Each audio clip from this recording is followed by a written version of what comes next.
Jina langu mimi naitwa Rahma Riyadhi, ni wakili, lakini vile vile ni mwanzilishi wa jukwaa la Samia Iko Gado, na leo niko hapa mahususi kwa ajili ya kulitambulisha na kuwajulisha juu ya jukwaa hili rasmi kwenu pamoja na kwa Watanzania kwa ujumla wake.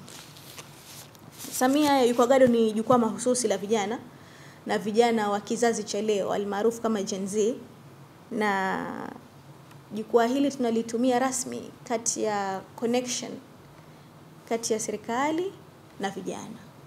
Kwa maana rahisi niseme, tutatumia jukwaa hili kuzizungumzia fursa za serikali kwa vijana, aidha ni miradi ama fursa zilizokuwepo. Serikali ya awamu ya 6 chini ya Rais Samia Suluhu imejidhatiti na kujisabilia ama niseme kujitolea kwa vijana ili kuweza kuwafikia katika nyanja tofauti tofauti when it comes to miradi, lakini vile vile when it comes to fursa. Lakini kwa sababu ya kadha wa kadha, fursa na miradi hii haiwafikii, kwa hiyo tunalitumia jukwaa hili rasmi kwa ajili ya kuamplify miradi iliyokuwepo pamoja na fursa zilizokuwepo iliyofanywa na serikali ya awamu ya 6 chini ya Mheshimiwa Rais, lakini vile vile kuzihighlight ama kuzisemea fursa zilizopo. Na kwa bahati mbaya sana, fursa ni nyingi sana, na tunampongeza Mheshimiwa Rais, lakini tunaipongeza serikali ya awamu ya 6 kwa ujumla wake kama nilivyosema kujitolea na kujisabilia katika kuiweka sawa hizi miradi na fursa kwa maendeleo ya vijana. Labda hatuijui fursa hizi zilizopo ama hatujui miradi hii. Kwa hiyo jukwaa hili ni rasmi kwa ajili yenu, kwa ajili ya kuwapa taarifa ama kuwapasha habari juu ya miradi hii. Na leo hapa nitazitaja kwa uchache sana miradi ya serikali ya awamu ya 6 chini ya Rais Samia Suluhu Hassan, na nitaanza kwenye uchumi. Kwenye uchumi kuna mfuko wa maendeleo ya vijana, kifupi inaitwa YDF. Ni kama Youth Development Fund. Serikali ya awamu ya 6 chini ya Rais Samia Suluhu Hassan imeongeza bajeti ya mfuko huu kwa kutoa mikopo sio na riba kwa vijana na kwa vijana wanaanzisha biashara na kukuza biashara, na mfuko huu uko chini ya Wizara ya Vijana. Lakini vile vile kuna programu ya Self Microfinance. Self Microfinance ni mpango chini ya serikali ya awamu ya 6 ama niseme serikali ya Jamhuri ya Muungano wa Tanzania, ambayo imekusudia kuwapa vijana mikopo midogo kwa ajili ya uzalishaji mali. Lakini vile vile kuna TASAF, na TASAF ni ajira za muda kwa vijana. Vijana wameshirikishwa katika miradi ya ujenzi wa barabara za vijijini, visima na shughuli za kijamii kwa malipo. Lakini kuna huu mkopo mkubwa kabisa ambao tunaujua, mikopo ya halmashauri ambayo tunaipata halmashauri. Serikali imeelekeza kwamba tuna asilimia tutapata vijana, wanawake pamoja na walemavu. Hii ndio mikopo ambayo maarufu kabisa ambayo inaendelea, na nimeona pia niwakumbushie muipate kwenda kuitumia vizuri sana. Lakini vile vile tuna mafunzo ya ujasiriamali kupitia SIDO na VETA. Mafunzo haya yanawezesha vijana kujifunza stadi za kazi na kupata vitendea kazi baada ya kuhitimu. Kwenye elimu na ujuzi, serikali imeboresha VETA, uboreshaji wa VETA. Serikali imejenga zaidi ya vyuo 25. Serikali imejenga vyuo zaidi ya 25 vya VETA katika mikoa mbalimbali na kutoa vifaa vya kisasa kwa mafunzo ya ufundi. Lakini vile vile tuna programu ya Samia Scholarship. Huu ni mpango maalumu wa udhamini wa masomo wa vijana wa kike waliopata ufaulu wa juu lakini hawana uwezo wa kifedha. Kwa hiyo Mheshimiwa Rais kwa kuona umuhimu wa elimu, lakini vile vile kwa kuona umuhimu wa mtoto wa kike katika elimu, akaamua kuguswa na kusupport watoto wa kike moja kwa moja kupitia programu hii ya Samia Scholarship. Mheshimiwa Rais oye! Lakini la mwisho tuna Higher Education Loan Board, maarufu kama mikopo ya loan board.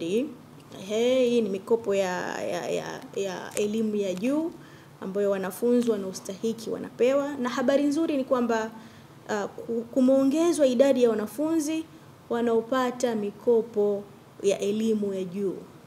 Kwa hiyo sasa hivi wimbi kubwa la wanafunzi wanaoanza vyuoni watapata mikopo mingi, kwa wingi. Lakini vile vile kuna kwenye teknolojia na ubunifu tumeanzishiwa Innovation Hub Support.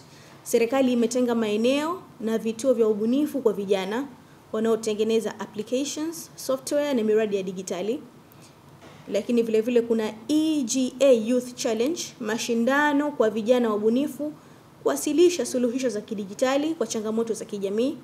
Lakini vile vile kuna Smart Tanzania Program, mradi wa kukuza maarifa ya kidijitali kwa vijana kupitia ushirikiano na sekta binafsi. Najua wengi hatujui hili swala, lakini mimi nimetumia basi jukwaa hili kuwapasha habari hii leo wale ambao wataalamu kidogo kwenye mambo ya IT, lakini vile vile wanaopenda vitu kama hivi. Basi hii ni kapu zuri kuliangalia na kuweza kujizolea ujuzi zaidi. Lakini pia kwenye kilimo, mifugo na uvuvi, kwa chini ya Rais Samia, chini ya serikali ya awamu ya 6 na jemedari wetu Mheshimiwa Rais Samia, kuna Building a Better Tomorrow, maarufu kama BBT. Ni program maalum kwa vijana katika kilimo cha kisasa, inawapa ardhi, mafunzo, mitaji na masoko. Hii ndio mikopo ambayo pia ilizungumziwa zaidi na Mheshimiwa Waziri Bashe, waziri wa kilimo. Alipigia sana kelele na nafurahi pia vijana wengi waliitikia na kujiinvolve na mikopo hii. Lakini vile vile pia kuna BBT Life Program kwa vijana wanaoanzisha miradi ya mifugo, bustani na ufugaji wa kisasa. Lakini vile vile kilimo kwa vijana, nafasi ya ajira. Serikali inaendesha kampeni rasmi ya kuwahamasisha kuingia kwenye kilimo chenye tija. Kwenye afya kuna kliniki rafiki kwa vijana, Youth Friendly Services, huduma katika vituo vya afya vinavyolenga masuala ya uzazi, afya ya akili na ushauri kwa vijana. Lakini vile vile kuna chanjo na elimu ya afya uzazi mashuleni pamoja na vyuoni. Kama hujui basi ukitembelea hapo chuoni kwako utawala watakupa maelekezo. Vitu hivi vipo, lakini kwa bahati mbaya taarifa haifiki vizuri sana. Kwa hiyo chanjo na elimu ya afya uzazi mashuleni na vyuoni ni maalum ni mahsusi ili kuwawezesha vijana waepuke changamoto kama mimba za utotoni. Lakini zaidi ya yote, ushiriki wa vijana kisiasa na kijamii. Sera ya maendeleo ya vijana imepitiwa upya ili kuendana na mazingira ya sasa na kutoa nafasi ya vijana kushiriki katika uongozi. Lakini vile vile kuna uteuzi wa vijana katika nafasi za uongozi serikalini. Hii nitaizungumzia vizuri zaidi. Serikali ya awamu ya 6 chini ya Dr. Samia Suluhu Hassan imejitahidi kwa kadiri ya uwezo wake kuwapa nafasi vijana katika nyanja nzima ya siasa, niseme kwenye uongozi. Leo tunaona uteuzi wa wakuu wa wilaya ni wa vijana. Leo tunaona uteuzi wa wakurugenzi na washauri wa rais kutoka kwenye kundi la vijana. Tunaona teuzi mbalimbali kutoka kwenye wakuu wa taasisi katika nafasi za uongozi. Kusema ukweli, Mheshimiwa Rais amejitahidi sana na tungechukua nafasi hii kumpongeza. Lakini pia tuwape taarifa vijana, kama huna taarifa basi tunataka wajue kwamba serikali ya awamu ya 6 chini ya Rais Samia imejitahidi sana na imefanya vizuri sana katika uteuzi wa vijana katika nafasi za uongozi serikalini. Kazi nzuri, na Samia oye, Samia yupo gado. Lakini hamasa ya vijana kushiriki uchaguzi mkuu 2025. Kupitia Tume ya Taifa ya Uchaguzi NEC, vijana wanahamasishwa kujitokeza kwa wingi kupiga kura na kugombea sana. Ndio maana pia kwenye sera ya maendeleo ya vijana jambo hili limetiliwa mkazo. Kwenye sekta ya sanaa, michezo na burudani, kuna ujenzi na ukarabati wa viwanja vya michezo, mfano uwanja wa Jamhuri Dodoma na viwanja vingine vya mikoa. Lakini vile vile ufadhili kwa wanamichezo na wasanii wachanga. Serikali imeongeza uwekezaji katika bodi ya filamu na baraza la sanaa BASATA kuwasaidia vijana wenye vipaji.